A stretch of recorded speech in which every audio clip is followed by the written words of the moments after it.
السلام علیکم دوستو، بھارتی ریاست ویسٹ بنگال کے علاقے مرشد آباد میں ایک قدیم اور عالیشان محل کے کھنڈرات موجود ہیں۔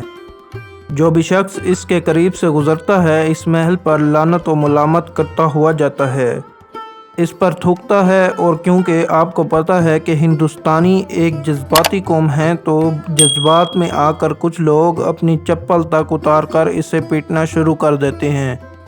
اس محل کا نام ہے نمک حرام ڈیوڈی۔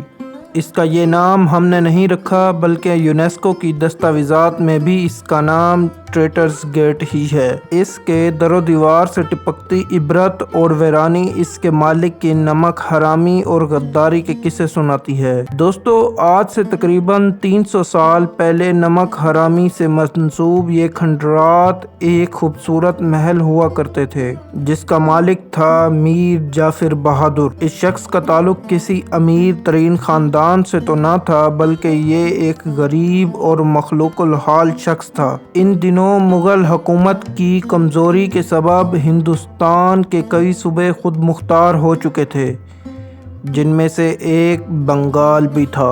اس صوبے کا شمار ہندوستان کے دولت مند ترین علاقوں میں ہوا کرتا تھا۔ ان دنوں بنگال کے نواب علی وردی خان تھے۔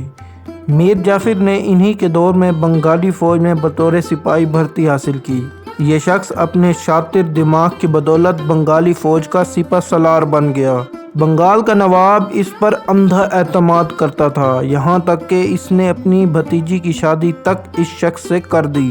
لیکن اس نمک حرام شخص میں دولت کی ہوس اس حد تک بڑھی ہوئی تھی اس نے محل کے فوجدار کمانڈر عطا اللہ کے ساتھ مل کر اپنے ہی محسن اور بنگال کے نواب کے قتل کا منصوبہ بنایا اور تخت بنگال پر قبضہ کرنا چاہا۔ خوش قسمتی سے اس کا یہ منصوبہ کامیاب نہ ہو سکا اور اس سازش کی اطلاع نواب علی وردی خان تک پہنچ گئی، لیکن قسمت نے نواب علی وردی خان کو اتنا موقع ہی نہ دیا کہ وہ میر جعفر سے حساب کتاب کرتے۔ 1756 عیسوی میں نواب علی وردی خان کے انتقال کے بعد ان کے نواسے نواب سراج الدولہ صرف 23 سال کی عمر میں بنگال کے نواب بن گئے۔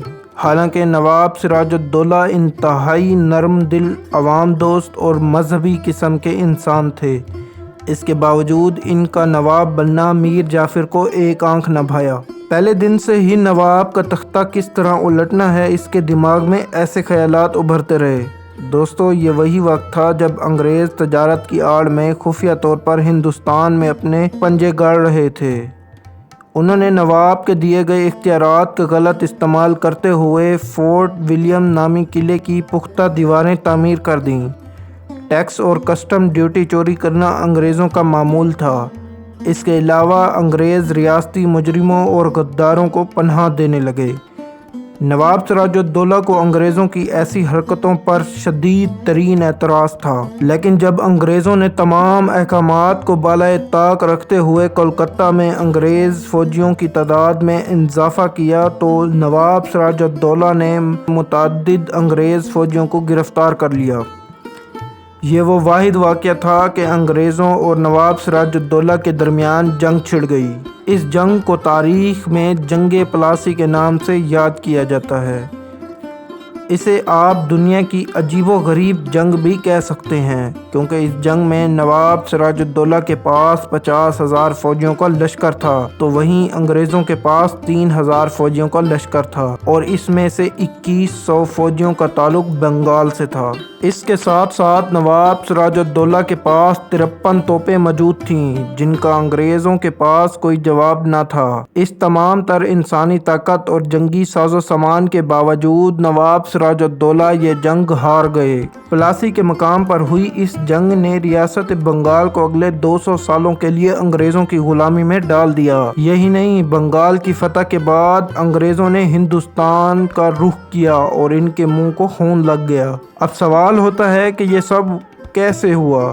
اس کا ایک لفظ میں جواب ہے میر جعفر بہادر۔ دوستو یہی وہ واحد شخص تھا جس نے اپنی ذاتی مفاد کے لیے ہندوستان کو 200 سال کے لیے انگریزوں کی غلامی میں جھونک دیا۔ جنگ پلاسی سے پہلے انگریز یہ جانتے تھے کہ نواب سراج الدولہ کی فوج کو شکست نہیں دی جا سکتی، اس لیے انہوں نے نواب کے رشتہ داروں اور اعلیٰ عہدوں پر پرفائز لوگوں سے ساز باز کر لی۔ ان میں سب سے نمایاں میر جعفر بہادر تھا، جو کہ بنگال میں نواب سراج الدولہ کے بعد سب سے زیادہ اختیارات رکھنے والا اور بنگال کی فوج کا کمانڈر ان چیف بھی تھا۔ تخت کی لالچ میں آ کر یہ شخص اپنے انڈر کی فوج کو لے کر انگریزوں سے مل گیا اور نواب سراج الدولہ کی یقینی فتح کو شکست میں تبدیل کر دیا۔ جنگ شروع ہونے سے قبل کچھ وفادار عمائدین سلطنت نے نواب کو میر جعفر بہادر کی سازش کے بارے میں باخبر کرنے کی کوشش کی، جس پر نواب سراج الدولہ نے میر جعفر بہادر کے قدموں میں اپنی پگڑی رکھتے ہوئے کہا، ماما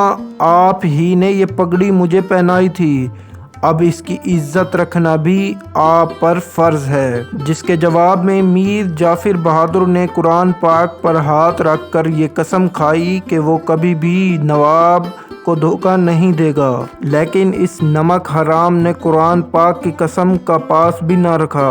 جنگ میں شکست کے بعد نواب سراج الدولہ اپنی بیوی اور بیٹی سمیت پٹنہ شہر کی ایک خانقاہ میں روپوش ہو گئے، لیکن میر جعفر کے سپاہیوں نے ان کو ڈھونڈ لیا۔ بعد ازاں میر جعفر کے بیٹے میر میرا نے ان کو پھانسی پر چڑھا دیا۔ شہید کرنے کے بعد اس بدبخت نمک حرام میر جعفر نے نواب سراج الدولہ کی لاش کو مسخ کروا دیا اور اس مسخ شدہ لاش کی بے حرمتی کرتے ہوئے ہاتھی کی پیٹھ پر پورے مرشد آباد شہر کا چکر لگوایا اور ایسے نئے نواب ہونے کا اعلان بھی کر دیا۔ لیکن دوستو میر جعفر بہادر کا نواب بننے کا خواب پورا نہ ہو سکا، کیونکہ اس فتح کے بعد انگریزوں نے بنگال کا تمام خزانہ ہیرے جواہرات لوٹ لیے۔ میر جعفر کو ایک کٹھ پتلی نواب ہونے کی حیثیت نصیب ہوئی، جس سے تنگ آ کر میر جعفر نے ولندیزیوں کے ساتھ مل کر انگریزوں سے چھٹکارا حاصل کرنے کی کوشش کی۔ جواب میں انگریزوں نے چوسلا کے مقام پر ولندیزیوں کو شکست دے کر میر جعفر کو اقتدار سے باہر کر دیا۔ اس کے بعد نوابی کی کرسی پر میر جعفر کے داماد میر قاسم کو بٹھا دیا گیا۔ جلد ہی وہ امور حکومت میں انگریزوں کی بے جا مداخلت اور معاملوں سے تنگ آ گیا اور نوابی دوبارہ میر جعفر کے سپرد کر دی گئی۔ لیکن جب تک یہ غدار زندہ رہا، انگریزوں کی ٹھوکریں کھاتا رہا اور انگریزوں کے تلوے چاٹتا رہا۔ آج یہ شخص دنیا بھر میں غداروں کی علامت مانا جاتا ہے۔ پاکستان میں اس شخص کا ذکر پچھلے سال سابق وزیر اعظم عمران خان نے اپنے جلسے میں سابق آرمی چیف کو میر جعفر سے تشبیہ دیتے ہوئے کیا، جس کے بعد سابق وزیر اعظم عمران خان پر غداری اور بغاوت اور دہشت گردی کے پرچے کاٹ دیے گئے۔ Army chief general Qamar Javed Bajwa نے اپریل 2022 میں عمران خان کی حکومت کو حکومت سے برخاست کر دیا تھا۔ اس کی نسلیں دنیا میں جہاں بھی مقیم ہیں اس شخص کے نام سے دور بھاگتی ہیں۔ میر جعفر کے نام کو انتہائی ہی حقارت سے سنا جاتا ہے، جبکہ اس کی رہائش گاہ کو اس کے مالکوں یعنی انگریزوں نے نمک حرام ڈیوڈی کا نام بھی دے رکھا ہے۔ دوستو امید کرتے ہیں آپ کو یہ ویڈیو پسند آئی ہوگی۔ ویڈیو کو شیئر اور لائک کرنا نہ بھولیے گا، چینل کو سبسکرائب کر کے بیل آئیکن کا بٹن دبا دیں۔ لیکن آپ تک ہماری ویڈیوز کیسے پہنچیں گی؟ اس لیے آپ نوٹیفیکیشن کا بٹن دبا کر کے آل پر کر دیجئے تاکہ ہماری ہر ویڈیو آپ تک بر وقت پہنچ سکے۔ اللہ حافظ دوستو، اللہ تعالیٰ آپ سب کا نگہبان ہو۔